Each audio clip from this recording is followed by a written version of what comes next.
ბათუმელ გენადი დიასამიძეს 4 წლის შვილიშვილის სახლთან ახლოს ბათუმის საკათედრო ტაძართან მოწყობილ სკვერში სასეირნოდ იშვიათად გაყავს. მიუხედავად იმისა, რომ წლების წინ სკვერში საბავშვო ატრაქციონი დამონტაჟდა, აქ ინფრასტრუქტურა დღემდე მოუწესრიგებელია. ატალახებული და დატბორილია სკვერთან მისასვლელი ბილიკები, დაზიანებული ატრაქციონი.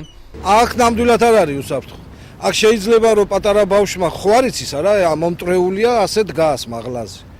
რო გადმოსრიალდეს, ხო იტკინა რა, გაიჭრა სისხლი, წყალი დგას იქა. ან შეცვალონ, ან დაამატონ და ეს წაიღონ სხვა მოიტანონ და რავი, აბა და სხვა პარკებშიც ალბათ ასე იქნება და ცოტა უკეთესად შეიძლება. ამ უბანს ეს პარკი აქ შემოვდივართ. ბათუმელები მერიისაგან სკვერის მოწესრიგებას და ტერიტორიაზე კონტროლის გამკაცრებას მოითხოვენ. ისინი ამბობენ, რომ ქალაქს ყურადღება ტურისტული სეზონის გარდა სხვა დროსაც უნდა მიექცეს. უსაფრთხო როგორ არის ბავშვებისთვის, ტალახია და სიბინძურია. ყველგან ადამიანი ცხოვრობს და მარტო ტურისტებისთვის კი არ უნდა იყოს ჩვენი ბათუმი. ჩვენთვისაც უნდა იყოს აქ რომ ცხოვრობ 50 და 60 წელი. ამათვისაც უნდა იყოს. მარტო ტურისტებს სხვა უნდა ვაწონოთ თავი. ჩვენ ხო ყოველდღე ვართ აქ. ბათუმის კეთილმოწყობის სამსახურის წარმომადგენელი აცხადებს, რომ აღნიშნული სკვერის კეთილმოწყობის სამუშაოებზე ტენდერი რამდენიმე დღეში გამოცხადდება.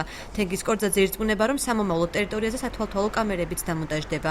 მომავალი კვირიდან იგეგმება საპროექტო სახარდაღრიცხვა ტენდერის გამოცხადება. როცა დადგინდება რა ხარჯებთან იქნება დაკავშირებული ამ სკვერის კეთილმოწყობა, ამის შემდეგ ჩატარდება ტენდერი უშუალოდ კეთილმოწყობის სამუშაოებთან დაკავშირებით და ამის სამუშაოების ჩატარების შემდეგ მოხდება ამ სკვერის კეთილმოწყობა, დაცვის სამსახურის გამოყოფა და იქ არსებული სიტუაციის რადიკალურად შეცვლა.